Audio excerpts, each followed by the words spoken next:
Bueno, entonces reitero mi saludo, muy buenos días a todos. Mis mejores deseos porque hayan tenido un fin de semana agradable y tranquilo. Hoy es lunes 8 de marzo y vamos entonces a introducir el siguiente paso en el proceso de diseño de una base de datos. Esta temática que introducimos a partir del día de hoy va a incluir dos grandes subtemas. El primero es el proceso de normalización de la base de datos, es decir, arrancando del diagrama entidad-relación que, como sabemos, es una visión abstracta, puramente conceptual. Pasaremos a un insumo más detallado que ya sirva como elemento de base para implementar la base de datos allí representada en un sistema de gestión de bases de datos, cualquiera que sea, según la necesidad específica o según la preferencia del usuario. Permítanme, vamos entonces a continuación voy a mostrar unas láminas cuyo propósito es básicamente delimitar qué es lo que vamos a hacer y recordar o resumir de una manera rápida algunos conceptos que ya hemos tocado antes para entrar en el primer tema, digamos, concreto, que es el proceso de normalización de las bases de datos, de normalización de una base de datos, cualquiera que sea su diseño. Bien, entonces, a manera de resumen, bueno, vamos a entonces entrar en el nivel, a pasar de ese nivel abstracto, lógico del modelo, del diagrama entidad-relación, a un nivel un poco más concreto, que todavía tiene algún grado de abstracción porque sigue siendo una representación teórica de la base de datos, pero que ya tiene o que ya va a incorporar suficientes detalles como para que una persona pueda, a partir de ese insumo, hacer una implementación sobre una herramienta de gestión de bases de datos. Entonces, nuestra entrada para esta sección es el diagrama entidad-relación que ya conocemos, y nuestra salida va a ser un modelo relacional detallado que tiene el esquema de las tablas y de las relaciones, incluyendo o implicando en esas relaciones los campos específicos de las tablas que las configuran. Es algo que se llama, en las herramientas de gestión de bases de datos, es algo que se llama el diagrama relacional mejorado, el Enhanced Entity Relationship Diagram. Diagrama entidad-relación mejorado o modelo relacional, como se le conoce más coloquialmente. Sigue siendo un modelo conceptual de alto nivel, pero que mejora el detalle en lo que tiene que ver con las relaciones específicas entre las entidades, porque refleja con mucha más precisión las características de las entidades, las limitaciones, e incluye además todos los conceptos que hemos visto anteriormente, especialmente el de relación entre una tabla y otra, o entre una tabla y las demás, las posibles relaciones con la cardinalidad y todos los elementos, pero implicando en el diagrama, dependiendo de la herramienta que se use, pero implicando en el diagrama los atributos específicos de las tablas que configuran las relaciones. Es decir, a diferencia de lo que teníamos hasta el momento en el diagrama entidad-relación, donde establecemos una relación con una determinada cardinalidad entre un rectángulo y el otro, ahora en un diagrama mejorado como el que pretendemos construir al final de toda esta instrucción, tendremos primero las tablas de la base de datos debidamente normalizadas, es decir, depuradas en su estructura. Se hará necesario estudiar un proceso de normalización que tiene 3 o 4 pasos, que no es conceptualmente muy complejo. Y tendremos la posibilidad entonces de tener ya un diagrama mucho más aterrizado a detalle, con las relaciones mapeadas, con las relaciones explícitas entre tablas y campos específicos, y que se puede crear, digamos, de una manera más o menos automatizada si se usan las herramientas de bases de datos adecuadas, pues cualquiera de las herramientas modernas que existen al respecto. Para eso tal vez nos vamos a apoyar en un producto de MySQL que se llama Workbench, que lo miraremos ahora después con un poquito más de detalle.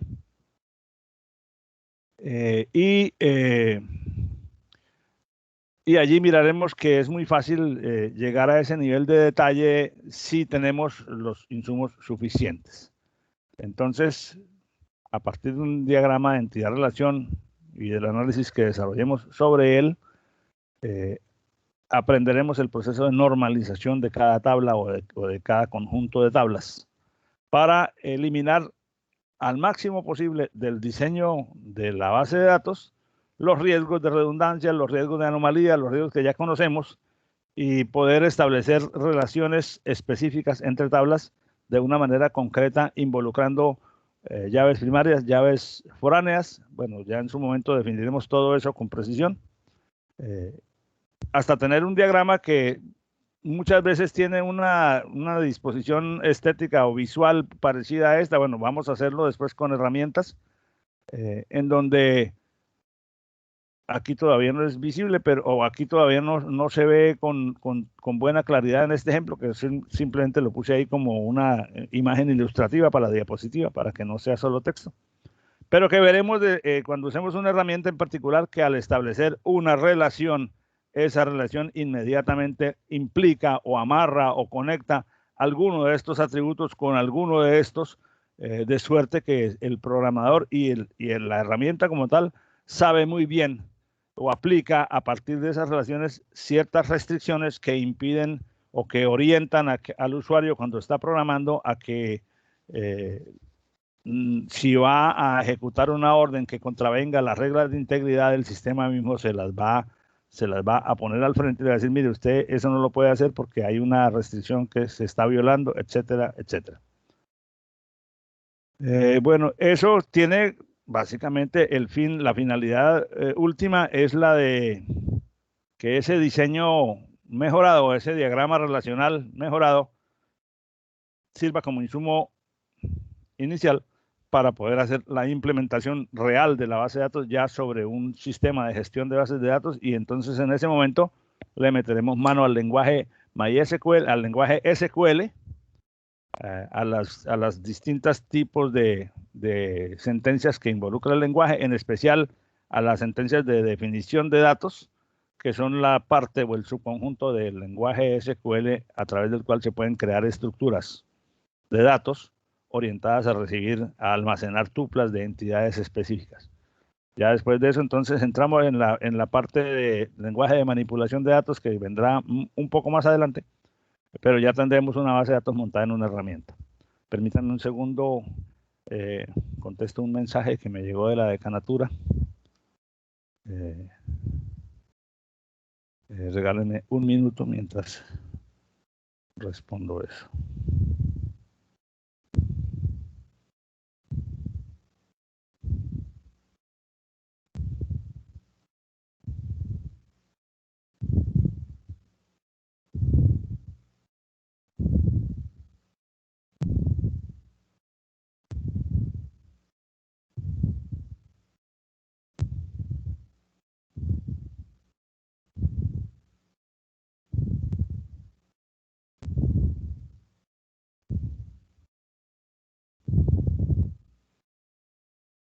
Bien, muchas gracias. Recordemos que una de las preocupaciones principales que hemos tenido es la eliminación de la redundancia en el modelo de base de datos. No vamos a volver a repetir, simplemente estas láminas las tengo como ideas puntuales para recordar, digamos, el contexto general en el que vamos a trabajar. También hay que decir que hay cierta clase o cierto nivel de redundancia que no es posible eliminarlo de una base de datos, porque si se elimina, pues se elimina el potencial de representación de información. La redundancia que hay que eliminar no es absolutamente toda, es aquella que es innecesaria, aquella que es superflua, aquella que cuando se elimina no se afecta ni la integridad ni la calidad de los datos. Por lo tanto, estamos hablando de que no haya dos o más tuplas completamente idénticas en una determinada relación o tabla de la base de datos. Puede haber datos repetidos en varias tuplas, pero sin llegar al exceso de tener varias tuplas totalmente idénticas dentro de una misma tabla. Para eso, pues la herramienta que ya sugerimos en algún momento que no hemos estudiado en profundidad es la de definir atributos clave o llaves de consulta que se llaman clave primaria, que básicamente es un atributo o un grupo de atributos que, considerado conjuntamente, es suficiente para distinguir cada tupla de las demás de una manera irrevocable, absolutamente clara. Naturalmente también hemos dicho, recuerdo que la clave no es exclusivamente un atributo. En la mayoría de los casos la clave es un atributo específico de la tabla, pero hay situaciones en las que se tiene que considerar un grupo de dos o más atributos en conjunto para poder identificar una tupla con respecto a las demás. Por ejemplo, cuando hay novedades o registros que se refieren a actividades de una misma persona en momentos diferentes, pues cada registro estará identificado con el código de la persona a la que alude el registro, pero tiene que haber además algún otro campo para independizar,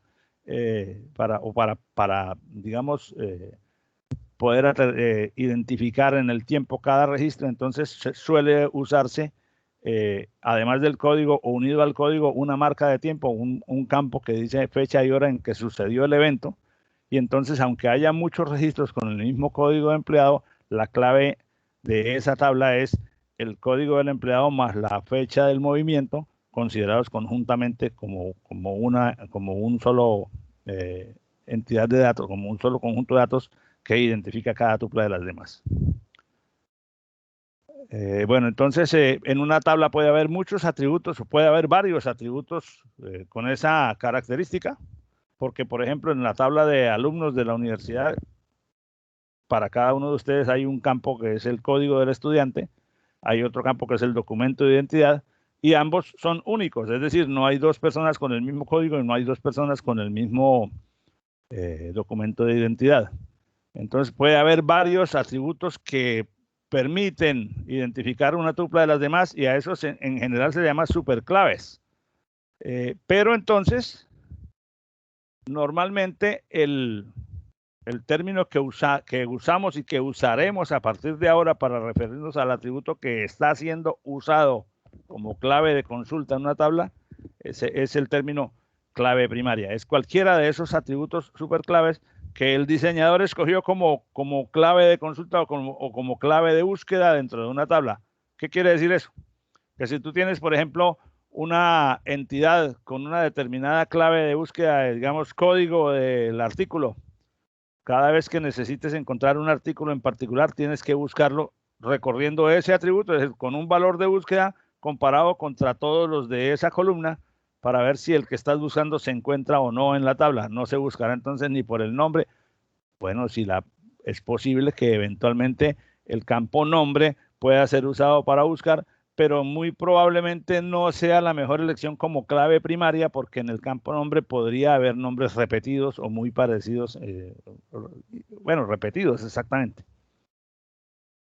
Bueno, entonces por cada entidad estableceremos una sola clave primaria y vamos a tener entonces la posibilidad de tener claves secundarias para hacer búsquedas de menor profundidad o claves externas o claves foráneas que en toda tabla pueden existir. No necesariamente existen, pero pueden existir porque una clave foránea es un atributo de una tabla o un grupo de atributos cuyo valor es igual al de la clave primaria en otra entidad.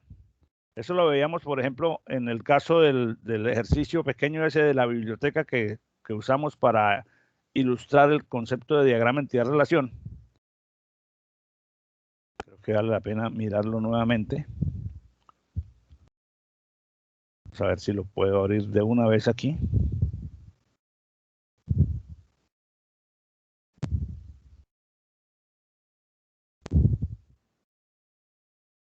En este caso, por ejemplo, vamos a mirar aquí cuando teníamos...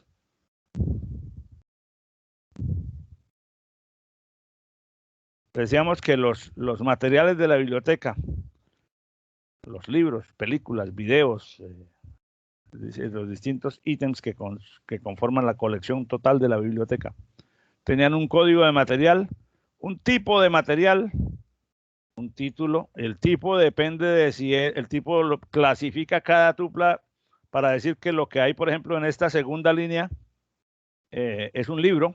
Tipo 1 es un libro. Tipo 5 es un mapa. Tipo 2 es una revista. Tipo 3 es un video. Entonces, permite clasificar o permite asociar un concepto a cada tupla, a cada material específico que esté en esta relación. Y aquí hay otra columna que es la colección a la que pertenece. Y esto tiene sentido si existen una tabla de tipos y una tabla de colecciones. De hecho, se hace así para no tener que repetir estos valores, libro, revista, video, imagen, que son textos de cierta longitud, para no tener que repetirlos aquí, sino que más bien se establece una codificación para eliminar, o sea, para ser más eficientes en el uso del espacio. Porque si cada vez que yo pongo aquí un 1, en lugar de poner 1, pongo la palabra libro, pues estoy consumiendo un poco más de memoria de almacenamiento. Y si estamos hablando de una biblioteca como, por ejemplo, la biblioteca de la Universidad Javeriana, que tiene fácilmente 200, 300.000 ítems, pues entonces gastar 10 o 20 bytes en cada registro de la tabla, pues consume una cantidad de espacio mayor y sobre todo pues le carga más trabajo al gestor de base de datos, porque al manejar objetos más grandes pues hay que se consume más tiempo de procesamiento, o se puede llegar a eso pues. Entonces se usan recursos como esa codificación, pero entonces aparece lo que veníamos diciendo antes, que este número, este valor o este atributo contiene valores. Este atributo no es la clave primaria de esta tabla. La clave primaria de esta tabla es el código del material. Pero este atributo contiene valores que corresponden, cada uno de ellos, a uno cualquiera de los valores de esta tabla. Y en esta tabla, ese atributo sí es la clave primaria. Entonces puede decirse que el atributo tipo de material es una clave foránea en esta tabla, porque corresponde a valores de la clave primaria de otra tabla, que es la tabla tipo. Igualmente, bajo el mismo concepto, el atributo este que define mediante un dígito a qué tipo de colección, a cuál colección pertenece cada uno de estos registros, está relacionado con la clave primaria de la tabla de colecciones, donde con cada dígito está asociado el nombre respectivo de la colección. Dicho sea de paso, aquí podría haber más atributos si fueran necesarios para el diseño de la aplicación.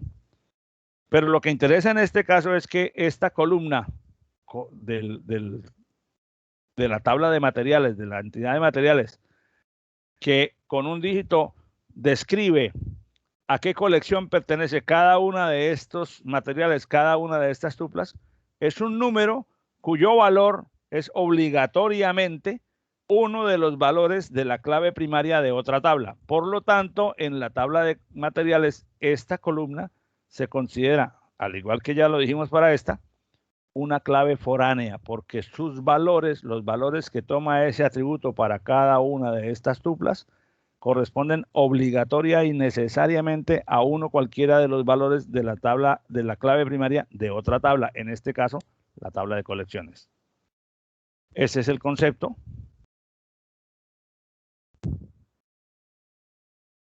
que estábamos describiendo aquí, donde hablamos de una clave foránea, un atributo o combinación de atributos, cuando es más de uno considerado en conjunto, de una entidad cuyo valor coincide con el de una clave primaria en otra.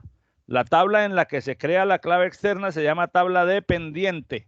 La tabla a la que se refiere la clave externa se conoce como tabla primaria. Es decir, en nuestro caso, en nuestro ejemplo, esta tabla, esta entidad o esta tabla material sería la tabla dependiente, porque para poder procesar esta información requerimos de esta tabla primaria. igual también es dependiente, además de esa situación, porque para poder procesar o para poder discriminar qué representa o qué significa cada uno de estos valores, requerimos de otra tabla primaria. Entonces, al separar la información así, hacemos que aquella tabla dependa de esta para poder ser procesada, porque cuando se requiera hacer alguna cosa con esta, por ejemplo, con este registro 10020004, trabajar con este número o trabajar con este número implica que el software vaya o que haya una sentencia de búsqueda o de recuperación de información aquí o aquí para poder tener toda la información que se necesita en determinado momento o para determinada transacción.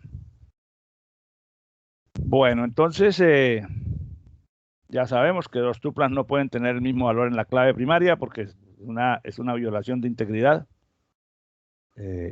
Por lo tanto, la clave primaria debe ser un atributo cuyo valor muy rara vez o nunca se modifique, como ya lo hemos mencionado antes.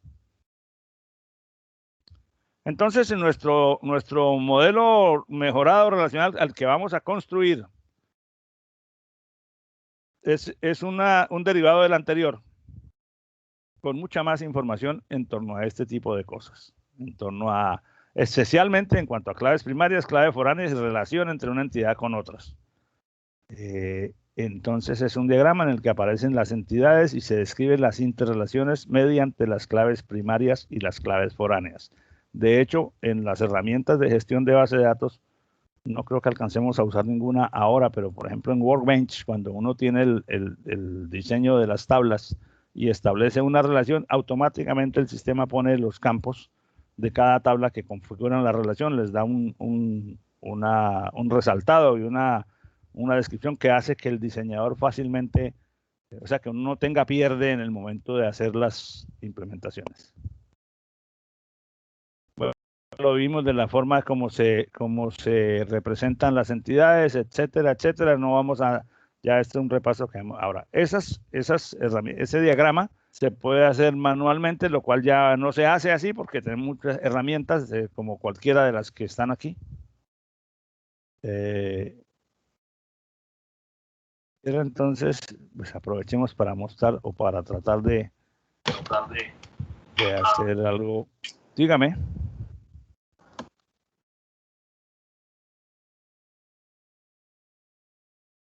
Voy a abrir aquí un momento esta herramienta que se llama MySQL Workbench. Esta es una herramienta de software libre.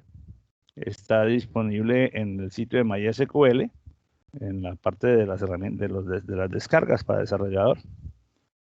Y ella me permite, luego entraremos con más detalle en esto. Ella me permite administrar bases de datos. Me permite tener un servidor, o sea, lanza un servidor dentro de la máquina para que si yo necesito hacer cosas con respecto al servidor, pues no tenga que subir las cosas a un servidor en internet, puedo tener un servidor local en esta misma máquina, en el puerto 3306, según veo aquí. En general, las distintas herramientas de SQL hacen eso, o sea, a nivel, digamos, de usuario de PC, uno puede tener no solo la herramienta específica, sino el servidor donde puede lanzar consultas y puede, digamos, ejecutar cosas en un entorno local. Ya posteriormente uno puede, si necesita ya poner eso en un ambiente de producción, puede subirlo, asociarlo a un servidor ya público, etcétera. Pero bueno, esa es una etapa posterior del desarrollo. Voy a abrir aquí un momento un modelito pequeño que es el modelo de ejemplo de los libros ese, para que veamos un poco la forma como esto se ve. Permítanme cierro esto de acá.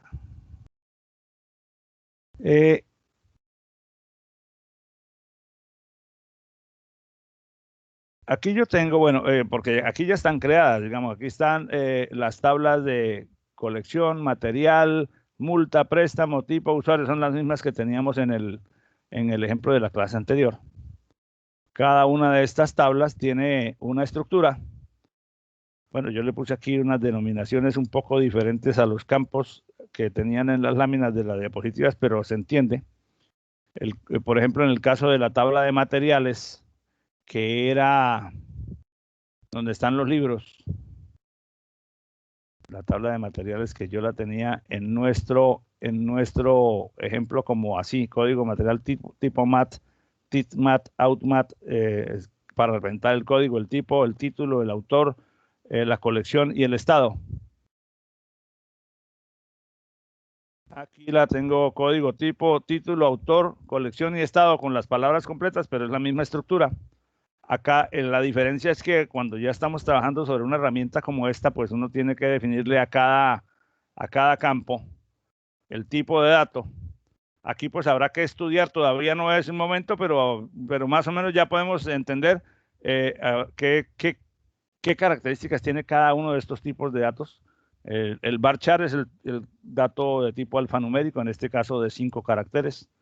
Pero vean ustedes que en SQL hay una cantidad de tipo de datos bastante amplia. Bueno, entonces aquí cuando uno está definiendo una tabla, da el nombre de la columna, o sea, el nombre del atributo, el tipo, y puede establecer cualquiera de estas 1, 2, 3, 4, 5, 6, 7, 8 características que significan. ¿Cuál es la clave primaria? Que si el campo, cuando lo pongo no nulo, quiere decir que cuando se vaya a llenar con datos no se acepta que el dato quede vacío. Que si es un dato único, bueno, al ser clave primaria, pues ya podríamos decir que pues no es obligatorio marcar que sea único, pero pues es como lo mismo. Que si el dato es binario, que si el dato es sin signo, que si el dato es zero fill, esta característica se marca para aquellos datos que son numéricos y donde uno quiere que cuando uno introduzca un número cualquiera, los caracteres al lado izquierdo, es decir, los ceros no significativos, se llenen, visiblemente se vea lleno de ceros. Por ejemplo, si el dato es 10, entonces sale 0, 0, 0, 0, 10, no solamente los dígitos 1 y 0. Que si el dato es de autoincremento, o sea que si automáticamente se incrementa de acuerdo a alguna razón. Y la otra es que si es un dato generado, es decir, que si el valor del dato se construye a partir de alguna operación entre otros datos de la tupla, y se puede incluso poner aquí la expresión que lo genera. Bueno, esto lo miraremos después, pero lo que yo quería mostrarles es que después de que uno tiene un modelo con las tablas ya construidas, cosa que, repito, lo haremos después, o sea, llega un momento un poquito más adelante en que esta será la tarea a realizar.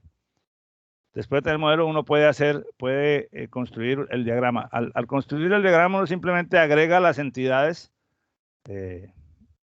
las tablas que aparecerán aquí. Y uno puede, no lo vamos a hacer ahora, pero uno puede ver que en esta representación hay ciertos ingredientes que hasta ahora no habían aparecido. Por ejemplo, aquí aparece una cosa que dice índices en cada tabla. Pues en su momento daremos el concepto de lo que es un índice.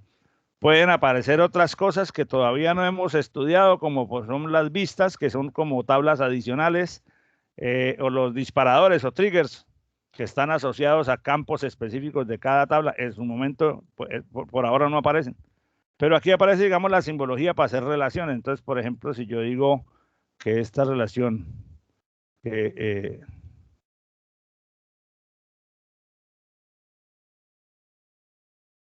una relación de n a 1 entre esta tabla y esta. Fíjense que al poner la relación, inmediatamente la misma herramienta me está señalando que la relación está entre este campo y uno que él pone aquí automáticamente tipo código varchar. Eso quiere decir que yo no tendría, pues yo había puesto el tipo aquí como parte del diseño original, pero al establecer la relación, ya se sabe que la relación es entre un campo de esta tabla que el sistema automáticamente utiliza como tipo guión código de un carácter, y el campo código de la tabla tipo, que es la tabla primaria, que también es de un carácter. No quiero profundizar todavía en esto, pues porque no es el momento de llegar a construir el diagrama aquí completo, porque primero tenemos que normalizar las tablas y estas tablas no han sido objeto de la normalización. Pero quería simplemente mostrarles que con una herramienta tan sencilla como esta es muy fácil construir ese tipo de diagramas. Hola, ¿cómo estás?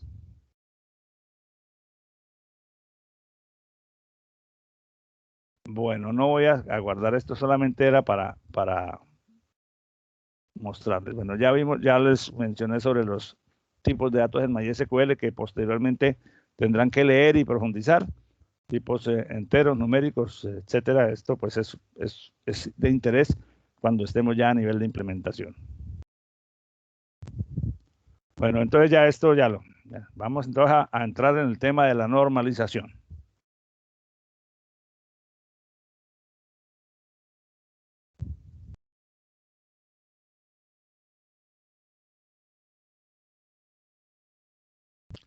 Para el proceso de normalización de la base de datos es un proceso técnico, una metodología que nos va a permitir determinar algunas cosas en específico que quiero mencionar ahora con nombre propio.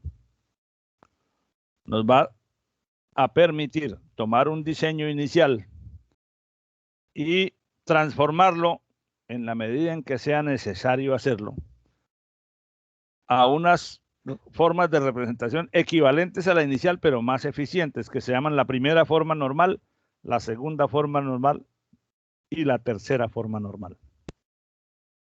¿Qué es eso? Básicamente, eso es un proceso de revisar la estructura de las tablas, de revisar la naturaleza de la información que va a haber en cada tabla y decir, bueno, de acuerdo a ciertas reglas que son las reglas dadas por las dependencias funcionales y las dependencias transitivas,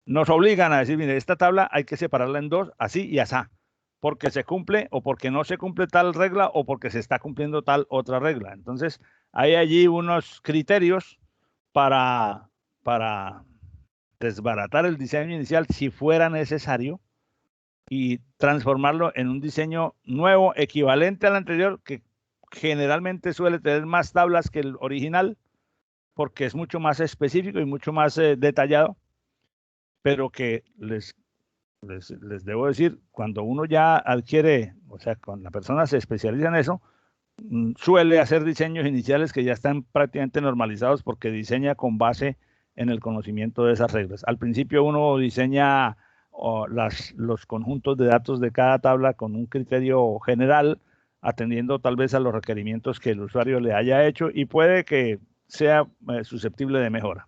Entonces vamos a mirar ese proceso en este capítulo a partir de hoy. Esto nos debe tomar esta semana y tal vez la otra, porque pretendo no solamente dar la teoría que es pequeña, la teoría la podemos resolver entre hoy y el miércoles, pero sí se necesita ejercitarlo y entonces les voy a proponer al menos un par de ejercicios para que hagamos dentro de la clase, de tal manera que se comprenda con claridad en particular este tema de las dependencias que a veces pueden dar cierta lidia al principio.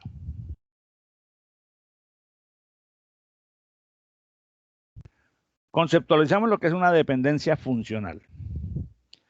Cuando uno dice que algo depende de algo, yo dependo de mi papá, quiere decir que si mi papá no está, me va a faltar algo a mí, ¿cierto?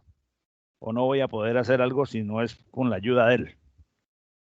A nivel de los datos en un diseño, la dependencia funcional se entiende formalmente como esta definición. Un atributo dado B es dependiente funcional de un atributo A si el valor de A determina un valor simple para el valor de B. Fíjense que estamos hablando de dos columnas de la base de datos, una columna que se llama B y una columna que se llama A. B depende de A si cada valor de A determina un valor de B en todo momento.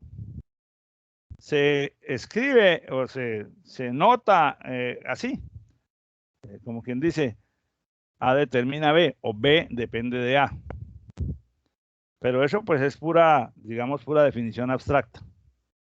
Un atributo puede depender no solo de uno, sino de varios. O sea que el valor de B se establece dependiendo de lo que valgan A1, A2 o hasta AN. En la mayoría de los casos, la dependencia funcional dice el valor que pongas en el campo B, en el atributo B, depende del valor que haya en el atributo A. Por ejemplo,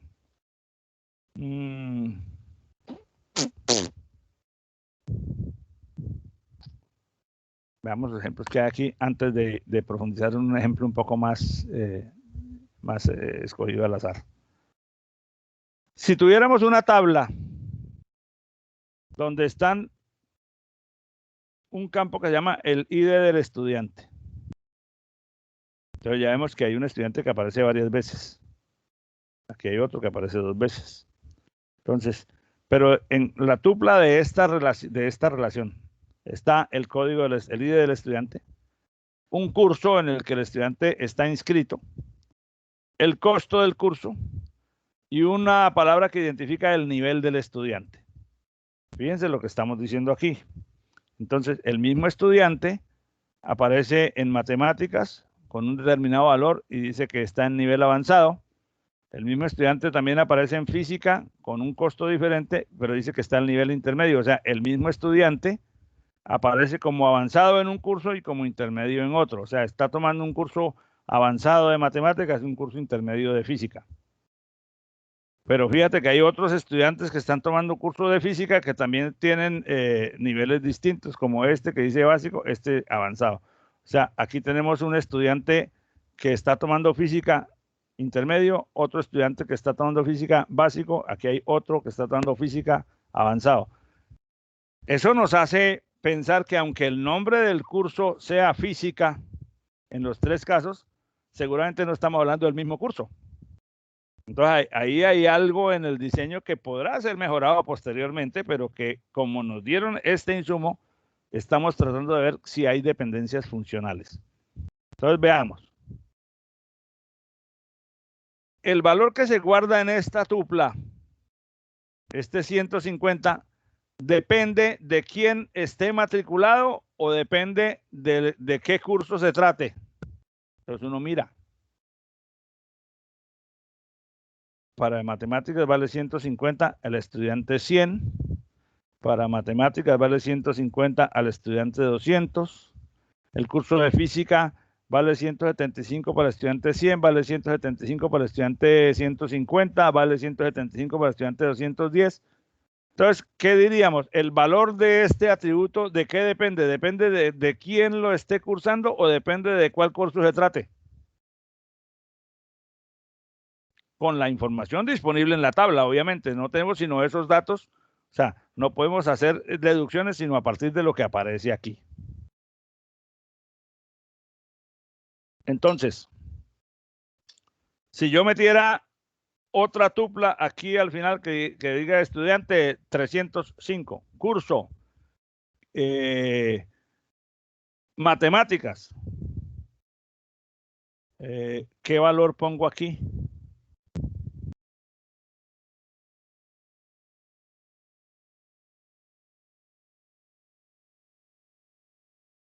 ¿Tengo alguna manera de decirme el valor que se pone en esta casilla?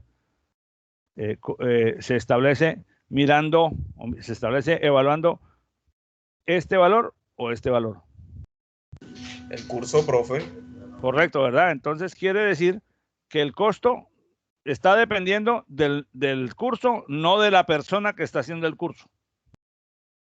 Recuerden que esto lo estamos diciendo con base en la información que está disponible aquí en la tabla nada más. Ahora, el valor de este atributo, avanzado, intermedio, básico, o sea, ¿por qué aquí el hecho de que aquí diga avanzado depende de si corresponde a un curso de química o depende de la persona a la que se refiere la tupla? Entonces uno mira, bueno, a ver, vamos a mirar en esta tabla. Aquí veo que hay un avanzado, aquí veo que hay otro avanzado, aquí hay, pero este avanzado dice aquí matemáticas, dice el otro dice aquí química y el otro dice aquí física. O sea que el mismo nivel puede servir, o puede el mismo valor del campo nivel del estudiante puede ser un mismo valor para diferentes valores de curso. Pero entonces, ahora miremos con respecto al estudiante. Dice avanzado, dice 100. Corresponde al estudiante 100. Este avanzado corresponde al estudiante 175. Este avanzado corresponde al estudiante 210, o sea, corresponde a diferentes estudiantes. Entonces, ¿cómo hago para saber? Miremos el mismo estudiante. 100 aparece 2 veces. En uno aparece avanzado y en otro aparece intermedio.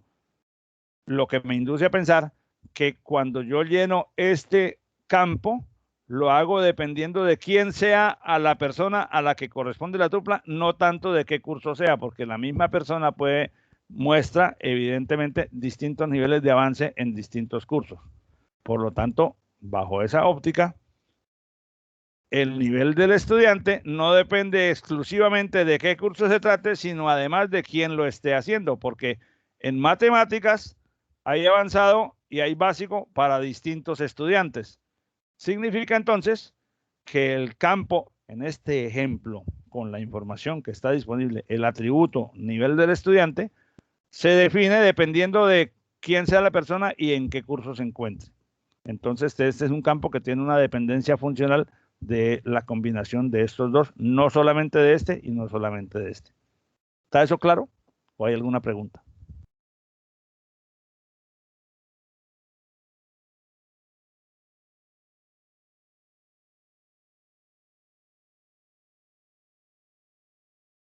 Ahí acabo de ver, discúlpenme, que acabo de ver en el chat que Juan Andrés Lengua escribió que no lo deja entrar a la sesión.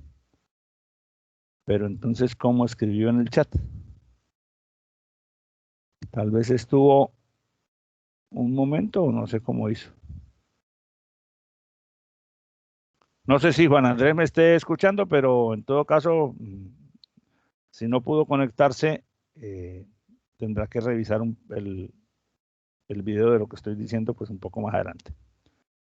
Entonces quiere decir que una dependencia funcional es una relación entre dos atributos donde uno, el valor del segundo, el valor del atributo dependiente se establece en función de el valor del atributo padre o el atributo principal que puede ser uno o un conjunto. En este caso, el valor de esta columna se pone aquí un 150, perdón, se pone aquí un 150, un 175, dependiendo de cuál sea el curso al que nos estemos refiriendo. Pero el valor que se guarda en este campo no va a depender exclusivamente del curso, sino además de quién es la persona que está haciendo el curso.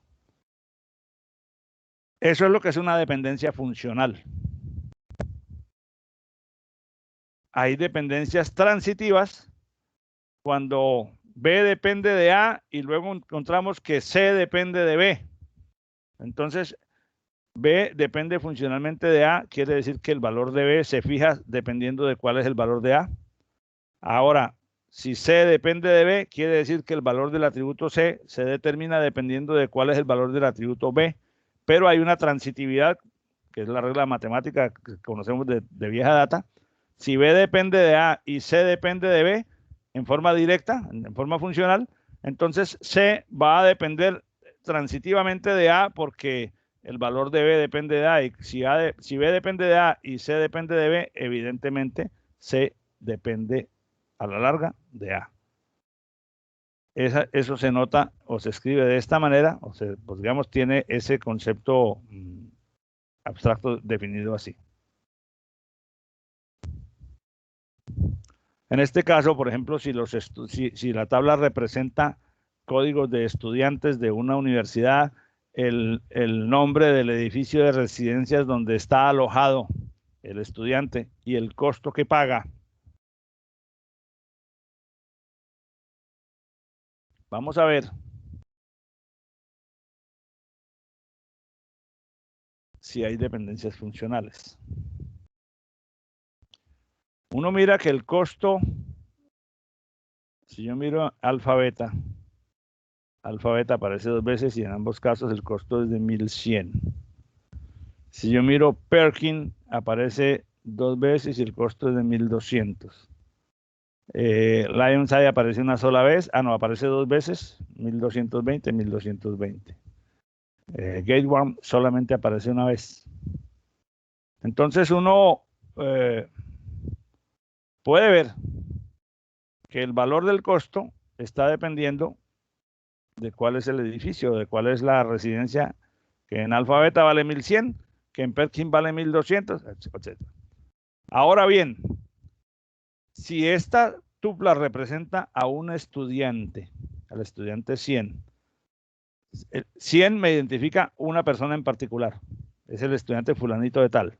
Entonces, para llenar el campo de dónde está viviendo ese señor, es el valor de este campo, pues obviamente va a cambiar dependiendo de cuál sea el estudiante que estamos representando en la tupla. Este señor vive aquí, este señor vive aquí, este señor vive aquí, y no puede haber, o normalmente no hay dos registros para el mismo estudiante 100, porque uno no vive en dos residencias a la vez, sino en una sola. Entonces, así como vimos que el valor del costo depende de cuál es el edificio, como decir, el hotel o la residencia donde él viva, o la pensión donde quiera, donde esté alojado, el valor de este campo, recuerden que estamos hablando de los valores de los campos, o sea, si yo tengo un campo con el ID del estudiante, un campo con la residencia donde el estudiante está alojado y un campo con el valor que él paga en esa residencia, entonces al poner aquí el estudiante 240, el valor que tengo que poner aquí es el de la residencia donde él esté bajado. Por lo tanto, el campo residencia, el atributo residencia, tomará valores dependiendo de cuál sea el valor del atributo y del estudiante. Significa que así como el costo depende de la residencia a la que está asociado, el campo de residencia va a depender de la persona que está representada en esa tupla. Entonces, quiere decir que si el campo de residencia depende del ID del estudiante, y sabemos también que el costo depende de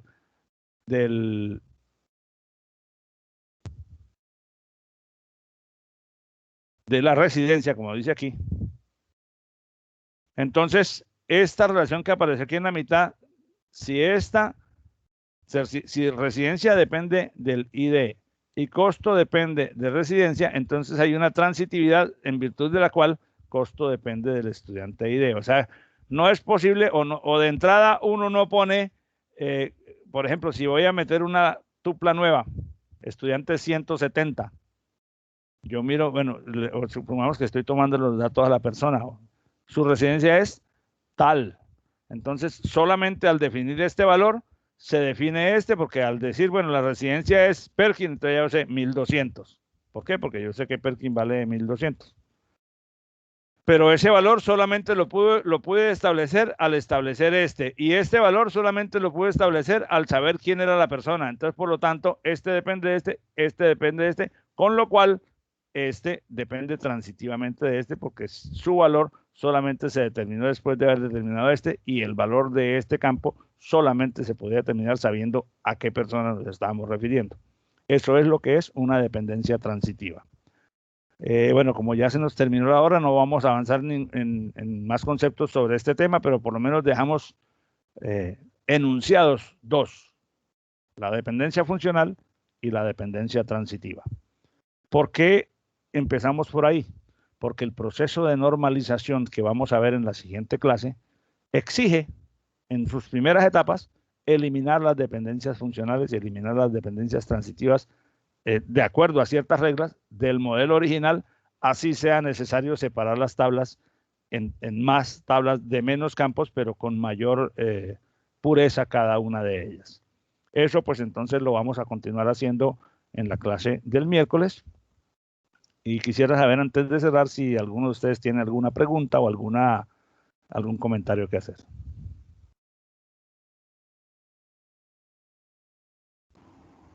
De momento creo que está la información clara.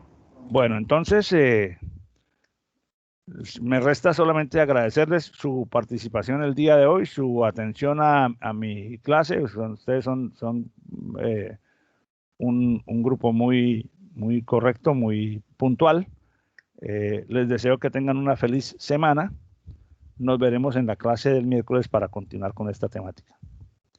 Bueno, muchas gracias y que tengan un feliz día. Ok, profe, igualmente. Muchas gracias, Bueno, profe. profe.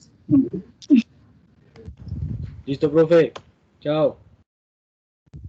Hasta luego, profe, chao.